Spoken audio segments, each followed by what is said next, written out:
فوجی ذرائع کا کہنا ہے کہ فلسطینی سرزمین سے داغے گئے راکٹ اسرائیل میں گرنے کے بعد اسرائیل نے جمعرات کی صبح وسطی غزہ میں فضائی حملے کیے ہیں۔ رپورٹ کے مطابق عینی شاہدین کا کہنا ہے کہ حماس کے زیر استعمال 2 تربیتی کیمپس کو نشانہ بنایا گیا، تاہم کوئی جانی نقصان نہیں ہوا۔ اسرائیلی فوج نے ایک بیان میں کہا ہے کہ اسرائیلی جنگی طیاروں نے ایک سیکیورٹی پوسٹ اور زیر زمین سائٹ کے ایک حصے کو نشانہ بنایا جسے راکٹ انجن تیار کرنے کے لیے استعمال کیا جاتا ہے۔ اس سے قبل پولیس کا کہنا ہے کہ غزہ سے فائر کیا گیا ایک راکٹ جنوبی اسرائیل پر گرا، جس سے ایک مکان کو معمولی نقصان پہنچا لیکن کوئی جانی نقصان نہیں ہوا۔ حالیہ چند روز میں اس طرح کے دوسرے حملے کی ذمہ داری کسی گروہ نے قبول نہیں کی۔ ایک بیان میں حماس کا کہنا ہے کہ اسرائیل کی بمباری سے فلسطینیوں کو محض قبضے کے خلاف مزاحمت کرنے اور یروشلم اور اس کے لوگوں کے لیے اپنی حمایت بڑھانے کی ترغیب ملے گی۔ دوسری جانب عرب لیگ نے اسرائیل سے مشرقی یروشلم میں اسلام کے تیسرے مقدس ترین مقام کے احاطے میں یہودیوں کی عبادت ختم کرنے کا مطالبہ کیا اور متنبہ کیا کہ یہ مسلمانوں کے جذبات کی کھلم کھلا تضحیک ہے جو بڑے تنازع کو جنم دے سکتی ہے۔ ان کا کہنا تھا کہ اسرائیل یروشلم کے قدیم شہر میں مسلمانوں کے عبادت کے حق پر پابندی عائد کر رہا ہے، جبکہ پولیس کی موجودگی میں انتہائی قوم پرست یہودیوں کو رمضان کے مہینے میں مسجد اقصی میں داخل ہونے کی اجازت دی جا رہی ہے۔ اردن کے وزیر خارجہ ایمن الصفدی نے اس موقع پر عمان میں ہنگامی اجلاس کے بعد عرب لیگ کے سربراہ احمد ابو غیت کے ہمراہ صحافیوں کو بتایا کہ ہمارے مطالبات واضح ہیں کہ مسجد اقصی اور اس کے تمام علاقے میں حرم شریف مسلمانوں کی واحد عبادت گاہ ہے۔ احمد ابو الغیت نے کہا کہ اسرائیل صدیوں پرانی اس پالیسی کی خلاف ورزی کر رہا ہے جس کے مطابق غیر مسلم مکہ اور مدینہ کے بعد اسلام کے تیسرے مقدس ترین مقام الاقصی کا دورہ کر سکتے ہیں لیکن وہاں عبادت نہیں کر سکتے۔ خیال رہے کہ مقبوضہ بیت المقدس میں قابض اسرائیلی فورسز نے گزشتہ دنوں مسجد اقصی کے کمپاؤنڈ میں فائرنگ کر کے 3 فلسطینیوں کو شہید کیا تھا۔ واقعے کے حوالے سے اسرائیل نے دعویٰ کیا کہ تینوں فلسطینیوں نے باب الاثبات سے نکل کر اسرائیلی پولیس اہلکاروں پر مبینہ طور پر فائرنگ کی تھی۔ ان کا یہ بھی کہنا تھا کہ مبینہ مسلح حملہ آور مسجد اقصی کے صحن میں داخل ہوئے تو وہاں موجود پولیس اہلکاروں اور ان کے درمیان جھڑپ ہوئی جس میں تینوں حملہ آور جاں بحق ہو گئے۔ اسرائیلی فورسز کا یہ بھی دعویٰ ہے کہ مقتولین کے پاس خودکار آتشی اسلحہ اور پسٹل تھا۔ اس حملے کے فوراً بعد قابض اسرائیلی فوج نے مسجد اقصی کی تالہ بندی اور تاریخی شہر القدس کی مکمل ناکہ بندی کر دی۔ بعد ازاں اسرائیلی پولیس نے فلسطینیوں کو مسجد اقصی میں نماز جمعہ ادا کرنے کی اجازت نہیں دی۔ 12 جولائی کو فلسطین میں مغربی کنارے کے شمالی حصے میں قائم مہاجرین کے جنین کیمپ میں اسرائیلی فورسز نے فائرنگ کر کے 2 فلسطینیوں کو قتل کر دیا تھا۔ دوسری جانب اسرائیل کی ایک عدالت نے فلسطین میں انسانی حقوق کی کارکن اور خاتون رکن پارلیمنٹ کے خلاف مقدمہ چلائے بغیر 6 ماہ قید کی سزا سنا دی۔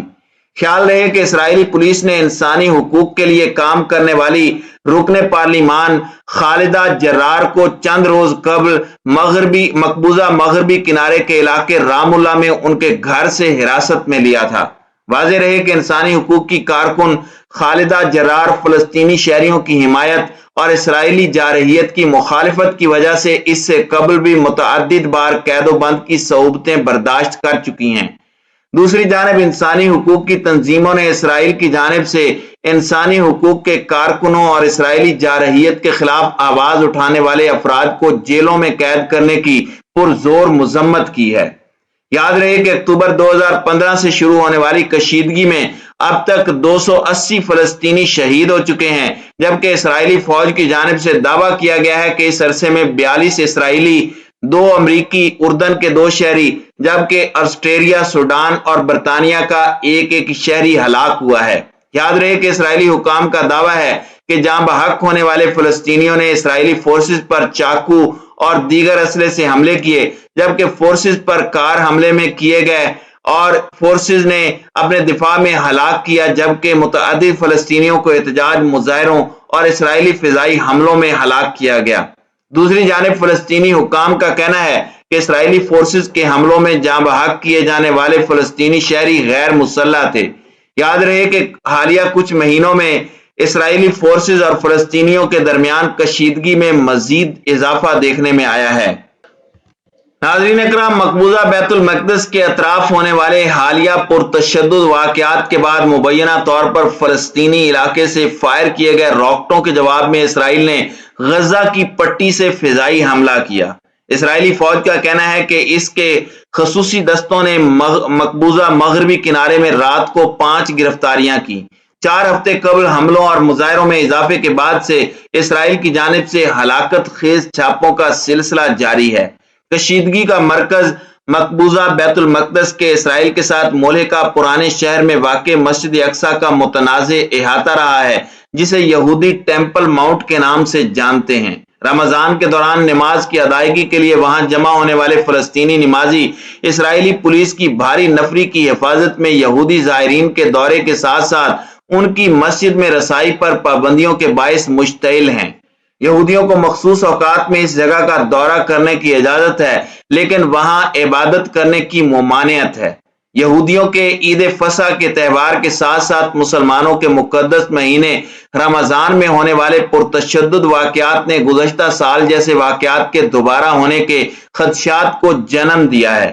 گزشتہ سال بھی اسی طرح کے حالات نے 11 روزہ جنگ کو جنم دیا تھا، جس کے دوران غزہ کے کچھ حصوں کو تباہ کر دیا گیا تھا۔ گزشتہ روز جنوری کے بعد سے اس طرح کے پہلے واقعے میں حماس کے زیر کنٹرول ہلاک کیے گئے علاقے سے جنوبی اسرائیل میں مبینہ طور پر راکٹ فائر کیے جانے کے بعد انتباہی سائرن سنے گئے۔ اسرائیلی فوج کا کہنا ہے کہ فائر کیے گئے راکٹ کو Iron Dome air defence system نے ناکام بنایا ہے۔ ناظرین اکرام، چند گھنٹے بعد اسرائیلی فضائیہ نے کہا کہ اس نے جوابی کارروائی میں حماس کی ہتھیاروں کی فیکٹری کو نشانہ بنایا۔ غزہ میں عینی شاہدین اور سیکیورٹی ذرائع کے مطابق حماس نے دعویٰ کیا کہ اس نے حملے کو ناکام بنانے کے لیے اپنے طیارہ شکن دفاعی سسٹم کا استعمال کیا۔ حملے میں کوئی جانی نقصان نہیں ہوا۔ 23 لاکھ آبادی پر مشتمل آبادی کے علاقے میں کسی بھی دھڑے نے فوری طور پر راکٹ کی ذمہ داری قبول نہیں کی۔ یہ حملہ ہفتوں سے جاری بڑھتے ہوئے پرتشدد واقعات کے بعد سامنے آیا، جس میں کل 23 فلسطینی اور عرب اسرائیلی ہلاک ہوئے ہیں۔ جاں بحق ہونے والوں میں وہ مبینہ حملہ آور بھی شامل ہیں جنہوں نے 4 مہلک حملوں میں اسرائیلیوں کو نشانہ بنایا ہے۔ راکٹ فائر کیے جانے کا واقعہ بھی مسجد اقصی کے احاطے اور اس کے ارد گرد اسرائیلی اور فلسطینیوں کے درمیان ہونے والے تشدد کے ایک ہفتے کے آخر میں ہوا ہے۔ ان پرتشدد کارروائیوں کے دوران 170 سے زائد افراد زخمی ہوئے، جن میں زیادہ تر فلسطینی مظاہرین ہیں۔ امریکی محکمہ خارجہ کے ترجمان نیڈ پرائس نے گزشتہ روز کہا کہ امریکہ کو کشیدگی پر سخت تشویش ہے اور اس تمام صورتحال میں سینئر امریکی حکام اسرائیل، فلسطینی اتھارٹی اور عرب حکومتوں کے اپنے ہم منصبوں سے ٹیلی فونک رابطے میں ہیں۔ امریکی محکمہ خارجہ کے ترجمان کا کہنا تھا کہ ہم نے تمام فریقین پر زور دیا ہے کہ وہ مسجد اقصی کے احاطے کا تاریخی تشخص اور حیثیت برقرار رکھیں اور اشتعال انگیز اقدامات سے گریز کریں۔